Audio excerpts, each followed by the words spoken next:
Stop listening to the headlines. They're designed to confuse you, not clarify. Hear me out.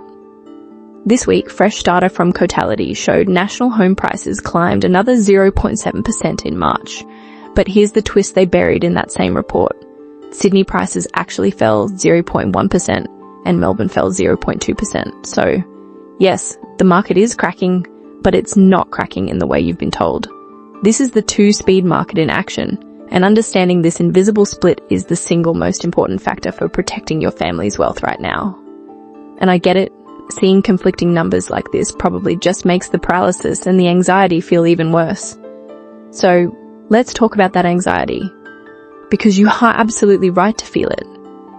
In fact, if you're not worried, you're not paying attention. The common sense view, everything you see and hear, says the property market should be in free fall. Hear me out. Let's build the case for the prosecution together. First, the Reserve Bank has been on a warpath, hiking interest rates at a pace we haven't seen in decades. This isn't just a headline. It means your mortgage capacity is shrinking and existing loans are becoming brutally expensive. It's a direct, calculated move to slow the economy down. Second, look at how people feel. And the data on this is shocking. Consumer confidence has plummeted to its lowest level in 53 years. Let that sink in.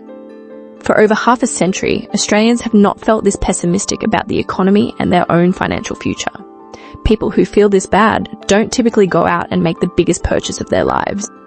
Finally, there are the signals from the ground. In major cities like Sydney, we've seen auction clearance rates dip below the 50% line. That's a critical indicator. It's the property equivalent of a canary in a coal mine, signaling that buyer demand is weakening and the market is cooling. So, you have higher rates, record low confidence, and weakening auctions. The case seems closed, doesn't it? The market has to fall. And yet, it's not. Not everywhere. The reason why comes down to a fundamental truth that splits our entire property market into two completely different realities. In the next section, I am going to show you the one chart that reveals this great divide. It's the key to understanding everything. That fundamental truth I mentioned, it's called the two-speed market. It's the single most important concept you need to grasp right now, and the reason the headlines are getting it so wrong. Forget the national average. Look at this. This is a tale of two cities. On one hand, you have Sydney, where prices in February 2026 were basically flat, falling by 0.1%, stagnant. On the other hand, you have Perth. In that same month, prices surged 2.3%. Its annual growth is now over 22%. Hear me out. Let that sink in. While $1 million property in Sydney was treading water, a similar property in Perth was increasing in value by more than $4,000 every single week. This isn't just a Perth story. Brisbane is up 1.6% in a month. Adelaide is seeing strong double-digit annual gains. As Cotality's head of research, Gerard Berg, put it, this is a clear, widening divergence. The reason is simple, but powerful. Demand doesn't just disappear, it shifts. Buyers who are being slammed by affordability constraints in Sydney and Melbourne, they don't just vanish. They take their deposit, their borrowing capacity, and they flood into markets they can actually afford. They shift their search to Perth, to Brisbane, to Adelaide.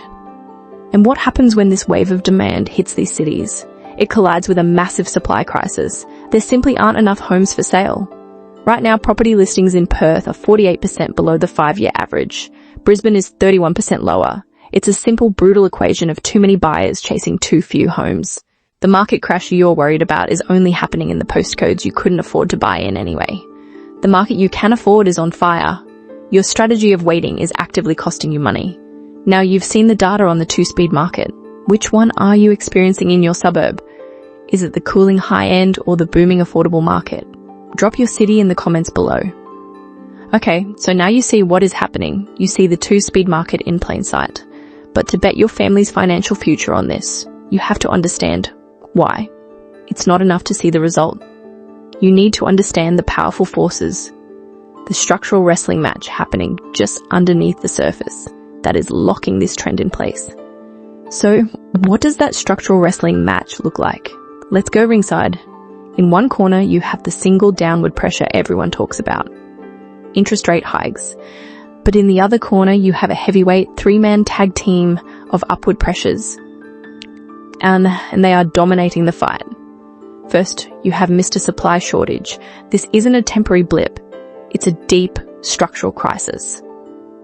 Hear me out. The government's own National Housing Supply and Affordability Council, in their 2025 State of the Housing System report, admits we're on track for a shortfall of over 260,000 homes by 2029.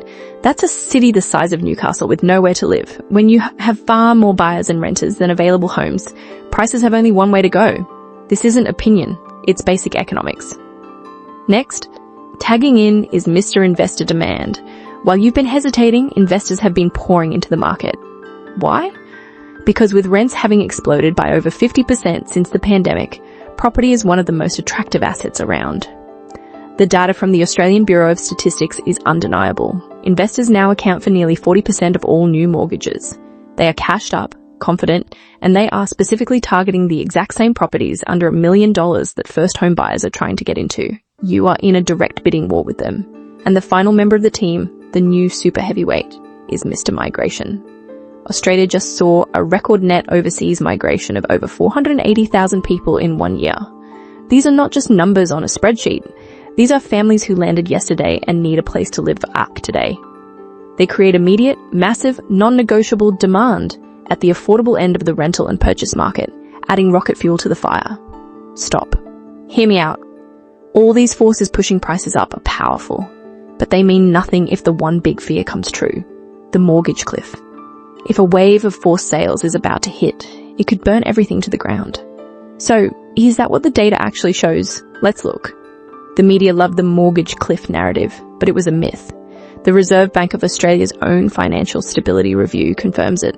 Mortgage arrears remain incredibly low, at just 1.68%. That 3% serviceability buffer the banks were forced to apply actually worked.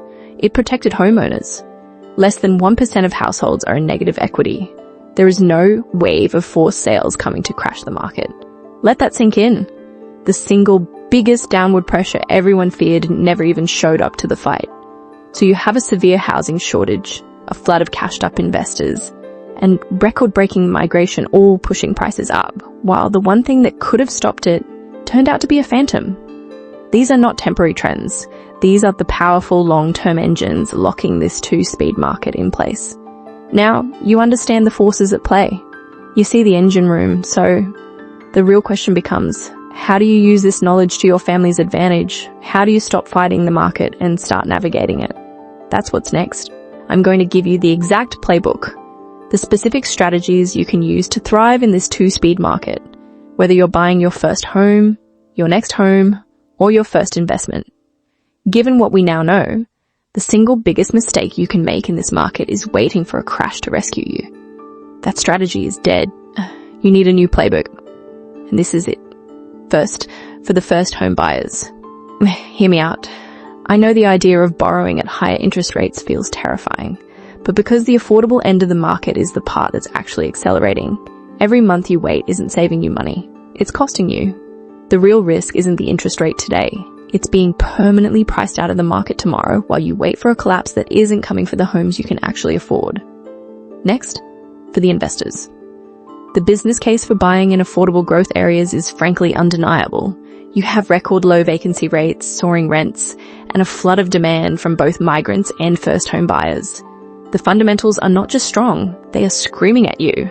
Finally, for everyone renting and feeling completely hopeless, like you're locked out forever. This is for you. You have an incredibly powerful option. It's a strategy called rent vesting, and it's how you get your foot on the ladder without sacrificing your lifestyle. Here's how it works. It's a simple 3-step plan. First, you buy an investment property you can afford in a high-growth, affordable area. Think Perth, think Adelaide, think Brisbane. Second, you rent that property out. You let your tenant and the tax man help pay off your mortgage. Third, you continue renting and living in the suburb you love with the lifestyle you want. You get the best of both worlds, the asset growth you need, and the life you actually want to live. And this isn't just a nice-to-have theory, it's a competitive weapon. Our data shows 75% of investors are already targeting properties under $1 million, and 55% are focused under $750,000. That is the battleground. Rent vesting is your way in. So you have the strategies, a clear plan for your specific situation. But before we finish, I need you to zoom out and see the real stakes here. This isn't just about choosing the right tactic or buying a house. This decision is becoming a line in the sand for Australian families. What we are really talking about is securing your family's place on the right side of a widening wealth divide. And in the next part, we need to confront what that choice truly means. So what does that choice truly mean? Hear me out. This isn't just about buying a property or getting on the ladder. It's about securing your family's place on the right side of a fault line that is splitting Australia in two. This two-speed market we've been analysing isn't a temporary trend. It is the engine accelerating a massive intergenerational wealth gap. Those who own assets in the right growth corridors are pulling away fast, and those who don't are being left behind. The data is brutal. Home ownership for 25 to 34-year-olds has collapsed from over 60% in the 80s to where it is today, effectively locking an entire generation out of the number one vehicle for wealth creation in this country. And right now, we are on the horizon of the single biggest wealth event in Australian history. A report from JBWare estimates $5.4 trillion, that's trillion with a T, will be transferred from the boomer generation over the next 2 decades, primarily through housing. Let that sink in. This market analysis isn't just about numbers, it's about your kids' future. Owning a piece of the right market is the entry ticket for your children to participate in that transfer. Renting forever is how they miss out. So it is time to stop listening to the sensationalist noise about a national crash that isn't coming.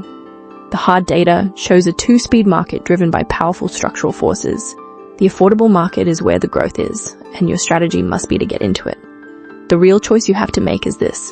Will you be paralyzed by the media noise, or will you be empowered by the data? Will you choose fear, or will you choose clarity, paralysis, or action? I want you to choose empowerment to build a secure financial future for your family based on facts, not headlines. If you are ready to cut through the noise with data-driven insights just like this, make sure you subscribe because we are just getting started.